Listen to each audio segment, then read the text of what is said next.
Hey, how's it going? So, we just raced at Las Vegas this weekend. Many stories that came out of there.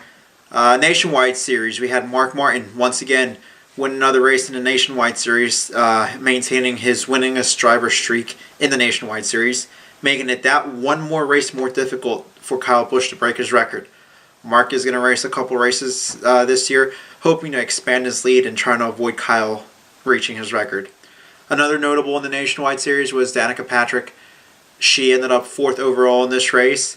Some argue that it was fuel strategy, but at the end of the day, if you looked at that race, she was wheeling her car, getting up in the top 10, top 5, and she did a pretty good job. She had said at later interviews that her secret goal was the top 10. Well, she got a top 5. Nice to see that she's doing well. I've always been a fan of her. I was actually lucky enough to see that race when she won in Twin Ring Motegi in Japan. So, I like motorsports. I've seen it all. At least I try to see as much as I can. It would definitely be nice to see her in a full-time nationwide run to see what she can really do.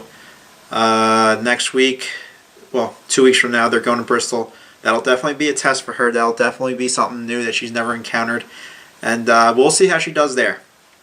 Anyways, let's go into Sprint Cup Series. One of the major things that came out of there in the Sprint Cup Garage, a confrontation between Kevin Conway, Rookie of the Year for last year, and Robbie Gordon. Allegedly, there was a physical altercation between Robbie and Kevin. No one claims to have seen this. However, NASCAR placed him under probation. And if I'm not mistaken, I think I heard on Moody's show today that he was actually suspended. I guess more to develop on that. Some contract issues. Who knows? Robbie says he's owed $690,000 from Extends. Kevin says he's owed $27,000 for his Rookie of the Year campaign. So, well, let's move into racing. So, start of race of practice, Matt Kenseth looking good. Matt Kenseth on the pole. The race starts. Matt Kenseth has a flat tire. Goes towards the end. The Busch brothers, a lot of expectations from them, both of them being from Vegas. The spotlight's always on them. Too bad Kurt didn't have a good race. He actually spun out at one point. Kyle blew an engine. Not much from them. Most of the day was dominated by Tony Stewart. He had a phenomenal car. Car went over the bumps. No problem.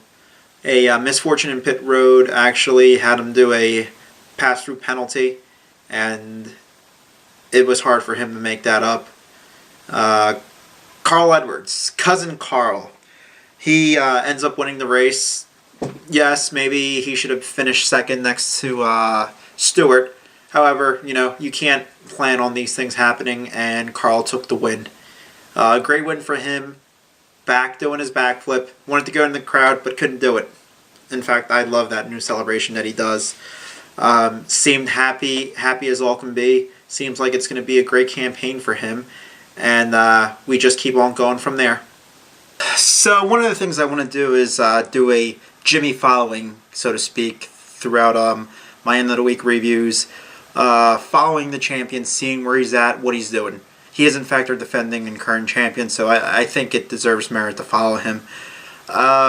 He started 14th in this race, ended 16th. So-so campaign so far. I'm sure Chad is, scratching his head trying to see how he can make his efforts better.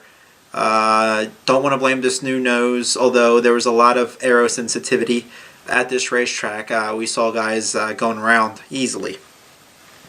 Another notable from the Cup race is Montoya.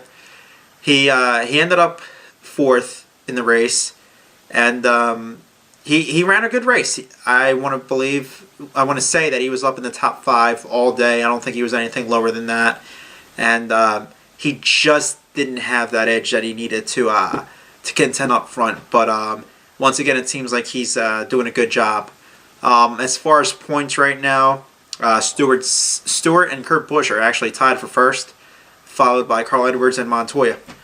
Too early to look into the points. However, cousin Carl, he said it in his interviews. This win is just as an insurance policy for him getting into the chase.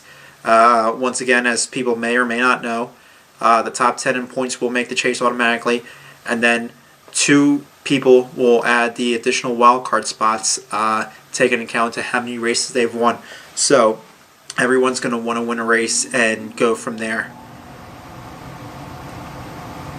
My last part is I like this season a lot, and I like this season because of a different aspect of it. First, I've started doing these videos, and I hope people get to watch them, get my view, and get some comments. But second, I believe that this season is the most interactive season that we've ever had. As I'm watching the race, I'm on Twitter, I'm on Facebook.